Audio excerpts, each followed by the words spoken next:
local people, important issues. CBS 10 WILM's weekly focus on the Lower Cape Fear region. This is Byline Wilmington with your host, Don Ansell. Our guest this morning started with a gathering of college students at a middle school that grew into a small congregation that then grew again into what many are calling a mega church with more than 5,000 attending every week. What's the key to that success?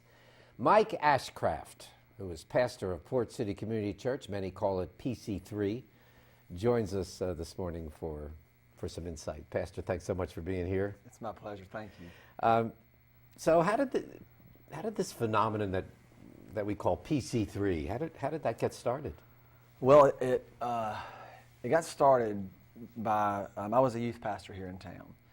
And I had a lot of kids who came to the youth group, and a lot of them didn't have church backgrounds. A lot of their parents didn't have church. How'd they hear about it? Just from their friends. Okay. We had a group of high school kids. Okay. I was at the high schools all the time, and just that's what I loved doing. And so when we started, after a few years of that, my brother-in-law, who lived in Atlanta at the time, Chris Kuhn, he and I had always talked about starting a church. And it was, the phrase we'd always use was youth group for big people, because the kids loved youth group so much, and then you find adults who didn't really connect with the church.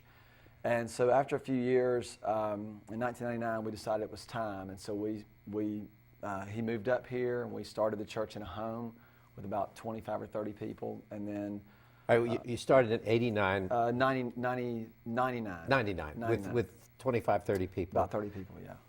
Last week you had how many show up? I don't know, probably about 52 to 5,300. So, fill in that gap. I think the best way to fill it in is it's been a philosophy and a strategy of very relational and just one person at a time.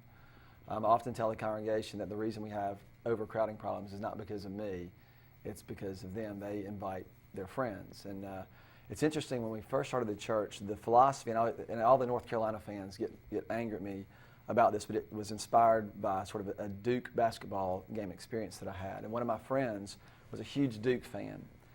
And this is kind of the way I tell the story, but he was a huge Duke fan. I wasn't really, I moved to North Carolina, and I didn't know how big basketball was here. Moved from where? From Atlanta. Okay. And so as I was here, the North Carolina Duke rivalry, all the different things that go on, he invited me to come to a Duke basketball party where it blew everything. And in that, I just remember thinking that I was so, it was like I was a fan. You got caught up. I got caught up. And I thought, that's what church ought to be like. You don't need, gimmicks or high attendance Sundays. You just need for people to participate and to feel something that is real.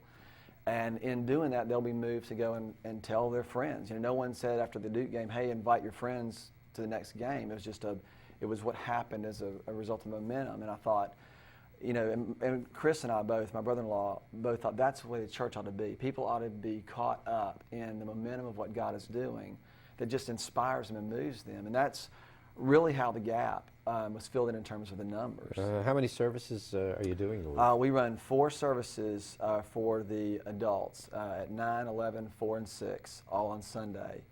And then we have a college ministry that meets on Tuesday nights. You do all 4 services? I do all 4 services on Sunday, and we have other pastors that do the other services. How much of a personal challenge is it to keep it all going? That's a really good question. At times, it's certainly more than others. I think sometimes you feel the weight. You have issues where there's been tragedy or pretty substantial circumstances in people's lives, and you have to speak on behalf of the church and on behalf of God in some sense to a lot of people. And the pressure, at those points in time, you kind of feel it, a little bit of heaviness. But then I heard at a conference one time, the pastor said that, as your church gets larger, you'll think that you have more to lose than you did when it was small, but you really don't. And he said that stuck with you? He said it was God's church when you started, and it's God's church now.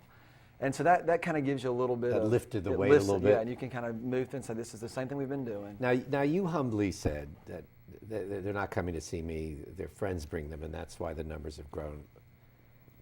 But how important are you to their experience? Wow.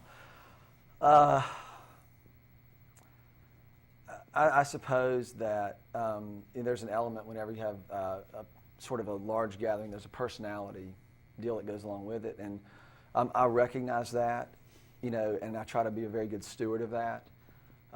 We also work real diligently to make sure that there's a succession plan, that there are people in place, that the church really does operate as a massive team. But when people say, you got to come see Pastor Mike? They do, and I have one part. And it is a prominent part, but I don't know that the prominence of it makes it more important. What I try to do, and this is what I think of it, that my job as the pastor, particularly on Sunday mornings, and I think of this, and I thought this probably 8 or 9 years ago, that what do I want to do when people come? What do I want to do in those moments that I have the opportunity to speak to someone? They give you their most valuable commodity, their attention. They sit there for 30 or 40 minutes while I speak.